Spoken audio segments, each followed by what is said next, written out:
हाँ, तो बात करते हैं पवन सिंह के बारे में। नीरज कुमार सिन्हा बीजेपी की तरफ से चुनाव लड़ रहे हैं और पवन सिंह भी उन्हीं का प्रचार कर रहे हैं। और जिस तरह से अभी बिहार में और पूरे भारत देश में बीजेपी का बायकॉट हो रहा है, लोग अगर बीजेपी का गाड़ी देख लेते हैं, अगर उस पर झंडा भी देख लेते हैं तो उस पर दौड़ पड़ते हैं, उस पर टूट पड़ते हैं। और जिस तरह से पवन सिंह बांकेपुर में चुनाव प्रचार कर रहे हैं और वो भी बीजेपी की तरफ से पवन सिंह चुनाव प्रचार कर रहे होते हैं और वहाँ पे कुछ विपक्षी लोग इस प्रकार से टूट पड़ते हैं। कुर्सी लगाया गया था लोगों को बैठने के लिए, लेकिन वहाँ पे इतने जाहिल लोग थे कि वो कुर्सी को बैठने की जगह पे कुर्सी को तोड़ दिए। वैसे लोगों को अगर आप खाना दे देते हैं खाने के लिए तो वो खाना को खाएंगे नहीं बल्कि लूट कर ले जाएंगे, और कुर्सी लगा दिया बैठने के लिए तो कुर्सी ही तोड़ दिए। जिस प्रकार से प्रोटेस्ट चल रहा है उससे साफ पता चल रहा है कि लोग बीजेपी के नेता से नाराज है। इसका मतलब ये नहीं है कि आप कुर्सी तोड़ दो, किसी का गाड़ी तोड़ दो। बाकी प्रशांत किशोर पवन सिंह के लिए कुछ बोले हैं, सुनिए तो सही। नचनिया लोग पर लेकर आया।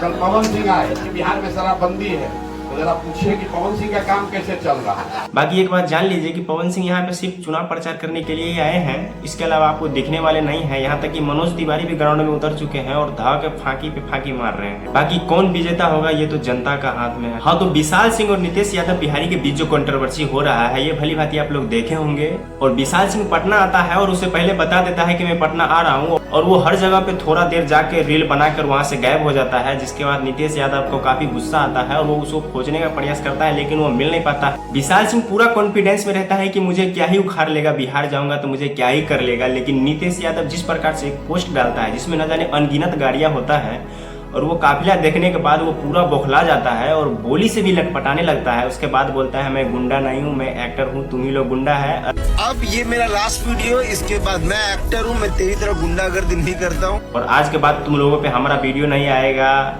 हमने जितने भी वीडियो बनाए हैं सब उड़ा दिया, अब उस पर सिर्फ ब्लॉग डालूंगा। तो आप लोग सोच रहे होंगे कि जीत किसकी हुई, तो वीडियो देखने के बाद तो आप लोगों को साफ साफ समझ में आ रहा होगा कि जीत किसका हुआ। बाकी इसके बारे में विस्तार से नितेश यादव बिहारी बताए हैं, आप लोग देखिए।